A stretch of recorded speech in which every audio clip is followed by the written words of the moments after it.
आनंद।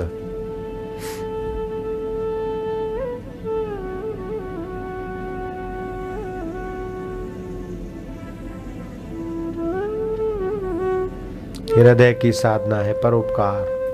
हृदय विशाल बनाना है तो परोपकार, दान, नम्रता, श्रद्धा और सर्व आत्मभाव और नाम स्मरण, इससे हृदय का विकास होता है। ये हृदय विकसित करने की साधना है। और मानसिक शक्ति बढ़ाने के लिए मानसिक साधना, गीता का अध्ययन, सत्शास्त्रों का पठन मनन, सत्संग, देव दर्शन, एकांत सेवन, ये मानसिक साधना है। इच्छा शक्ति विकसित करनी हो तो वो अलग साधना है। मन का संयम, कुसंग का त्याग और सादा जीवन।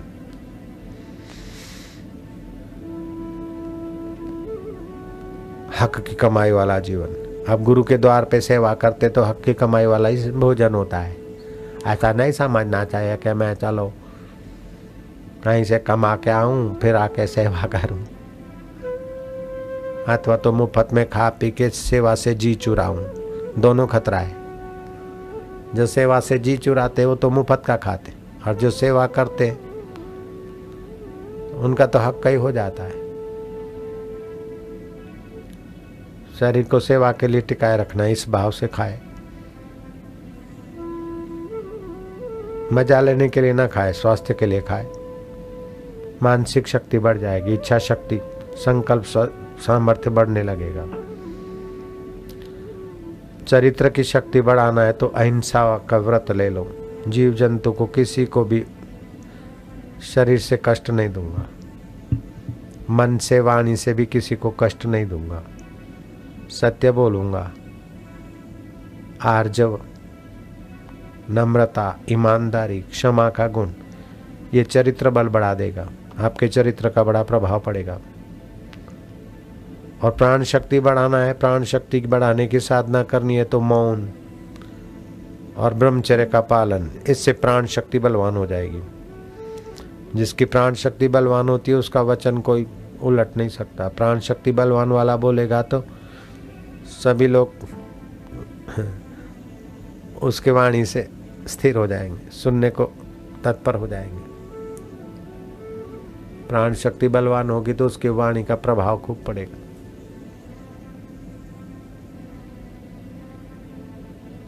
हृदय शक्ति बलवान होगी तो हृदय स्पर्शी बात सबके हृदय में ठहरेगी और लोग हृदय पूर्वक प्यार करेंगे। लोकेश्वर भी हृदय में प्रकट होगा।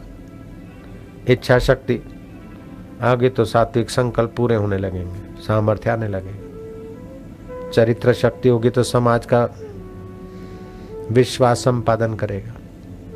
पति पत्नी मित्र कुटुंबी सब चरित्र शक्ति वाले पर मुग्ध हो जाते। तो अपनी ये शक्तियां विकसित करना चाहिए। हृदय शक्ति, इच्छा शक्ति, चरित्र शक्ति, प्राण शक्ति, मानसिक शक्ति, आध्यात्मिक शक्ति, और सब शक्तियों का मूल केंद्र है ब्रह्म ज्ञान। ब्रह्म परमात्मा की प्राप्ति तो सब शक्तियों का मूल ही है। एक एक डिपार्टमेंट भी अलग है और सारे डिपार्टमेंटों का मूल आत्मा परमात्मा में अभिन्न अनुभव। ऐसा कोई मिल जाए लाखों करोड़ों में एक आध होता है। उन महापुरुष के संपर्क से ये सारी शक्तियां साधकों में सहज में विकसित होने लगती। इसीलिए बोलते 12-12 साल का एक व्रत करने से उतना लाभ नहीं होता। काम को जीतने के लिए 12 साल ऐसा करो, क्रोध को जीतने के लिए ऐसा करो, मोह को जीतने के लिए ऐसा करो। उपाय बताए हैं व्यास भगवान ने, फिर दया करके बताए एतत् सर्वम गुरुर भक्त्या। ये सभी साधनों का फल गुरु भक्ति से सहज में प्राप्त हो जाता है। एतत् सर्वम गुरुर भक्त्या।